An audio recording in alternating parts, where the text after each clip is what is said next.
Putain, ça fait du bien ceci. Salut à toi qui regarde cette vidéo. Si tu regardes, c'est que tu possèdes forcément une Yamaha DTMX ou autre. Tu as pu voir mes anciennes vidéos, enfin de la DT, restaurée, machin, toute belle, tout ça et tout. Alors, en fait, elle est belle, mais elle n'était pas fiable. C'est-à-dire que j'ai refait de la partie cycle, mais j'ai pas refait le moteur. Tu vois, moi, j'ai démonté le moteur, mais tout se passe bien, sans pied à coulisses, avec l'œil comme ça, là. C'est bon, tout va bien. Roule ma poule, on va faire des road trips. J'ai fait 2000 km avec, et puis pas de soucis, tonton, tu vois, tranquille. J'ai préparé le cylindre, histoire que. Voir si on pouvait obtenir un petit peu plus de performance. Et puis oui, c'était le cas. Je roule avec et tout, et puis sur la rocade, un jour, je sais pas, elle se met à vibrer. Bon, j'étais fond de balle, tu vois. Et d'un coup, elle s'est mise à vibrer. Oh, j'ai senti dans la chaussure. Au bout de 2 minutes, j'avais des fourmis. J'ai dit là, mon copain, c'est pas une Derby que j'ai, c'est une Yamaha. Normalement, ça vibre pas. Donc, j'ai continué à rouler pépère comme ça. Puis, franchement, j'avais la flemme de démonter. Je viens d'acheter une bagnole en plus. Du coup, j'avais autre chose à foutre. Je roulais comme ça. Et franchement, je te le dis franc, j'avais l'impression qu'elle vibrait de moins en moins. Donc je démonte le moteur, tout ça, puis je m'aperçois qu'en fait en démontant le moteur, toutes les vis du carter d'embrayage étaient en train de se faire la malle. Du coup je me suis dit bon c'est peut-être grand temps de démonter l'engin, tu vois. Donc je démonte et là bon bah je prends un pied à coulisses et là bon dans le cylindre je me fais peur, tout ça. Donc en fait mais je vais refaire le moteur de la DTMX. Je vais te faire voir ça de suite. Alors tout d'abord, je tenais à te dire que quand ma nana elle est pas là, tu vois, et ben la cuisine c'est mon garage. Je t'y mettrai un étau ici, enfin peut-être pas ici, mais là où il y a le pied. Ah mais ici je te fais des lignes d'échappement complètes là. Là je te fais un truc de fou ici là. Donc ça c'est mon cylindre de 125. Donc j'avais préparé le bousin. Donc tu vois j'avais agrandi les lumières gentiment pour pas fragiliser le piston comme un abruti. Donc voilà. Parce que en fait j'avais agrandi, je sais pas si tu vas réussir à voir, mais j'avais agrandi l'admission, donc en large et en bas. Et j'ai aussi peaufiné le conduit, enfin les conduits, là t'as un guide en fait pour les gaz, et normalement ça te fait une grosse marche triangulaire dégueulasse, et ça j'avais modifié. Et aussi l'échappement. Tu vois, je l'ai débarrassé de son espèce de partie carrée là, en haut. Là. Voilà, ça, et puis je l'ai élargi aussi, j'ai modifié les diagrammes. Mais pas... Enfin bref. La moto tournait mieux à partir de 5000 tours, franchement. Voilà. Elle tournait mieux, mais par contre... Mais là, je sais pas si tu remarques, mais t'as pas beaucoup de retenue, t'en as quasi pas, quoi. Alors, maintenant que je t'ai repris, je vais te faire voir ce que j'ai acheté. Donc, j'ai acheté une pochette de joint pour DT 175 DTMX, parce que la moto, je la passe en 175 cm3. Donc, cylindre d'origine qui arrive d'Australie, et c'est une occasion, mais neuf, qui n'a jamais été monté, qui est toujours dans sa boîte Yamaha. Donc, j'espère qu'il va arriver assez tôt. Donc ça vient de chez, je crois que c'est Manu Racing. Enfin, c'est pas Manu Racing, je me souviens jamais du nom de ce site. Moi je tape tout simplement pièce 125 DTMX et je tombe directement sur lui. Hyper rapide le mec. Donc je lui ai pris un petit filtre à air aussi. Voilà, j'ai pas pris un original, j'ai pris ça. Les deux roulements de vilebrequin qui se sont envoyés en l'air. Donc c'est du C3 hein, mais ça suffit largement. C'est pas des motos qui prennent beaucoup de tours, donc voilà.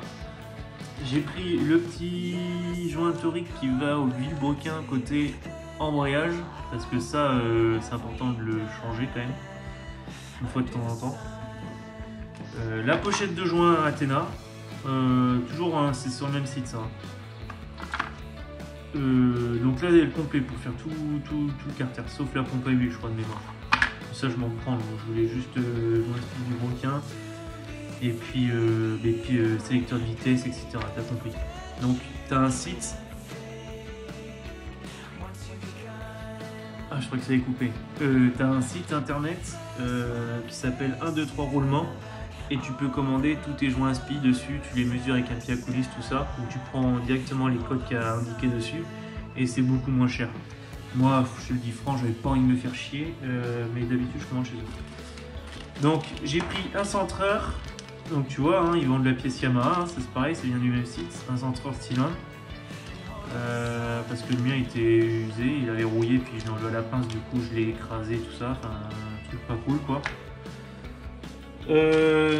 Une cage aiguille du coup pour le 175. Et après j'ai commandé mes pièces sur eBay et j'avais commandé un piston Technium, mais j'ai reçu ça. Alors je sais pas si vous connaissez, c'est un piston TKRJ Made in Japan. Le mec sur eBay, je lui ai envoyé un message. Quand je commande un piston Technium, c'est pas pour recevoir un piston qui vient de je sais pas d'où. Donc voilà la bête, 175 cm3. Il fait 66 de diamètre, donc mon cylindre sera en cote 0 finalement. Donc voilà. Et dedans il y a marqué, je sais pas si vous allez voir, Made in Japan 2A700. Bon écoutez, franchement il a l'air plutôt pas mal. Donc à voir. Je vais attendre qu'il me réponde, mais sinon je vais le monter, ça devrait pas poser de problème. Donc livré avec ses segments et tout ce qui s'ensuit, hein, t'imagines. Et puis j'ai reçu aussi l'autre truc, c'est la bielle. Donc j'avais commandé une bielle Prox pour 175. Le problème que j'ai, c'est que c'est pas vraiment ce que je voulais. En fait, bon déjà d'une, j'ai commandé la cage aiguille pour rien parce qu'elle était fournie avec. Et en fait, elle n'a pas le graissage ici. Et moi, je voulais le graissage. Normalement, il y a une fente là et il y a le graissage. Et même ici, là, il y a un petit trou. Et là, il n'y a que dalle. Bon, d'origine, c'est monté avec des bielles comme ça. Hein. Et ça tient très bien. Donc, mais tant pis. Par contre, si vous voulez vraiment la fente, et bien, Hot Rod, les bielles Hot Rod ont la fameuse fente pour le graissage. Donc voilà. Aujourd'hui, colis reçu d'Australie. Celui-ci, il a voyagé un petit peu. Eh bien, on va l'ouvrir ensemble. Alors, on va commencer par là déjà.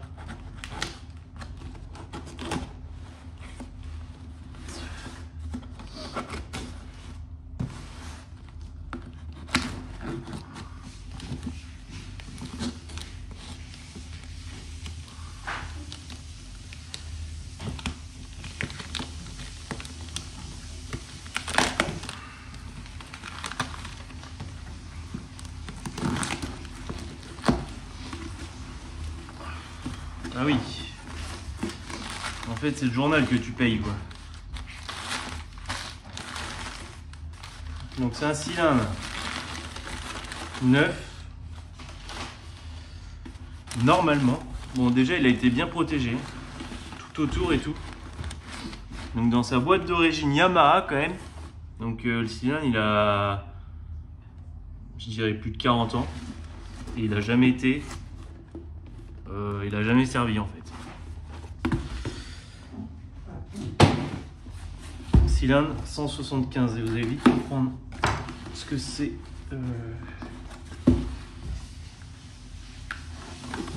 Tac. Putain, même dedans il y a encore du... Celui-là je l'ai regardé longtemps avant de l'acheter sur eBay.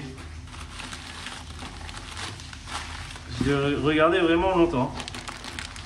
Parce qu'il n'était pas donné non plus. Donc on a encore les écriteaux Yamaha. Franchement c'est génial. On va sortir tout ça là.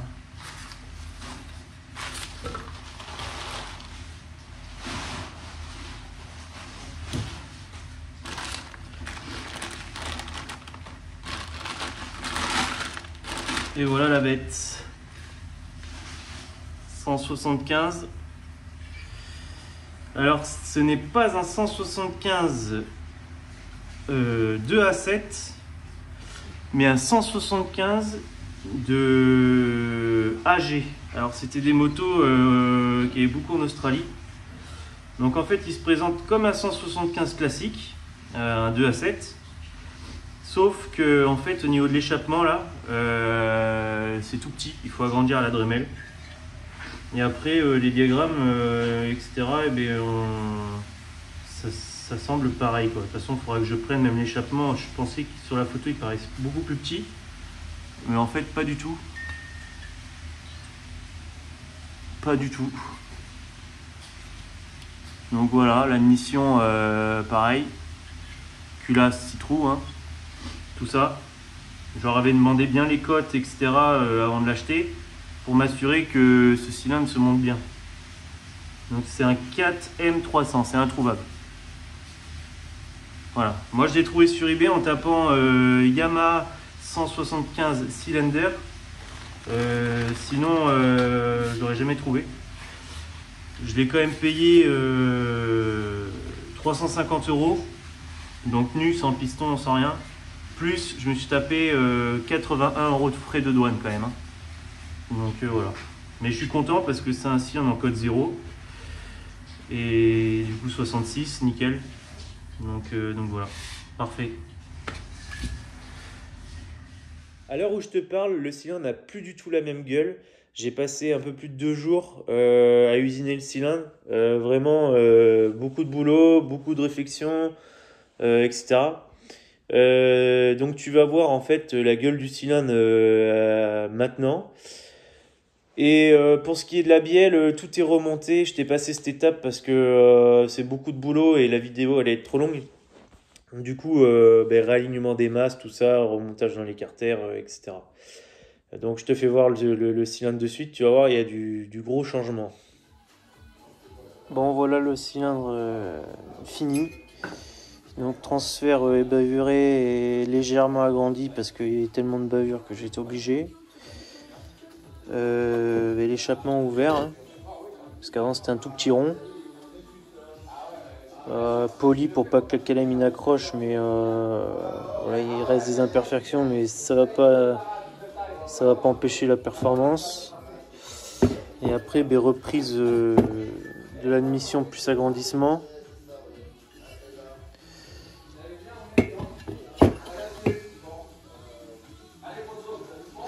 Et puis reprise des transferts, enfin des lumières d'admission. Parce que la jonction chemise aluminium, ça va pas du tout. Voilà. Donc j'ai gardé les mêmes angles, hein, de balayage. Là j'ai repris le balayage aussi. Parce qu'il y avait une marche. Et puis du coup voilà ce qu'il faut que je regrade sur les carters. Pas le choix parce que sinon ça me fait une marche. Et rien que ça en est bavurant en fait. Donc voilà.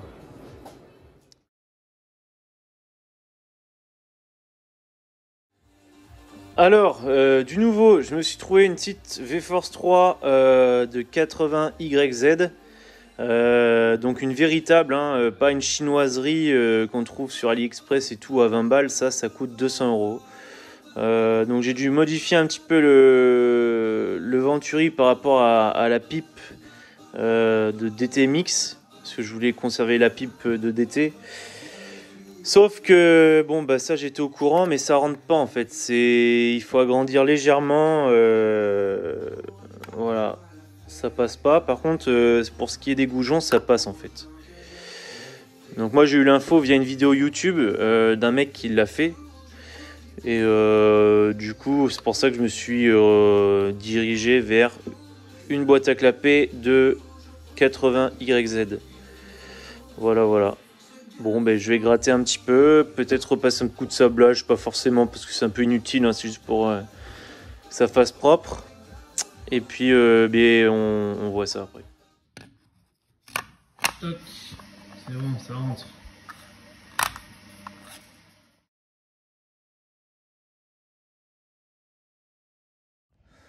Voilà le montage du plateau 175. Donc il n'a pas tout à fait la même gueule en fait hein, que l'original. Où il y a inscrit 2 à 6. Ouais. Et donc en fait il y a un monsieur, j'ai perdu son nom, qui m'a vendu l'ensemble, donc la noix à l'intérieur, donc ça, parce que j'avais cassé cette partie-là. En faisant levier, hein, chose à pas faire, je le savais, mais j'ai tenté, j'avais pas ma clé à choc. Donc erreur à ne pas reproduire. Donc voilà, j'ai changé ça. Il m'a vendu le plateau 175 et les disques qui vont avec. Enfin, il m'a vendu un lot de disques parce qu'en fait ce plateau permet de rajouter un disque garni et un lisse. Donc voilà, ça démultiplie l'effort sur l'embrayage. Comme lui il va cracher du couple à mort. Enfin j'espère. Voilà quoi. Pour le prix que ça m'a coûté, franchement il était hyper raisonnable dans ses prix. Donc voilà, j'ai installé ça et je suis content. La vidéo s'arrête ici. J'ai pas toutes les pièces. Il me manque la culasse, il me manque 2 goujons. Donc on fera la petite vidéo, on va dire montage, je pense.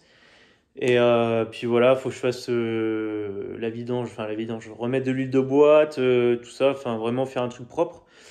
Et ouvrir ma boîte à air aussi, mais je préfère la démarrer dans un premier temps comme ça, pour qu'elle soit bien riche. Et après, on verra après. Donc prochaine vidéo, je pense que tu l'entendras péter, hein, j'espère. Et voilà, moi je te souhaite une bonne fin de journée ou une soirée. Et puis je te dis du coup à plus tard. Et merci d'avoir regardé la vidéo. Et sache que j'ai une page Facebook qui s'appelle Moto Vintage 33. Tu vas voir si t'es intéressé, si tu veux me poser 2-3 questions. Je préfère que tu me les poses sur la page que sur YouTube parce que je réponds moins. Voilà, allez, ciao!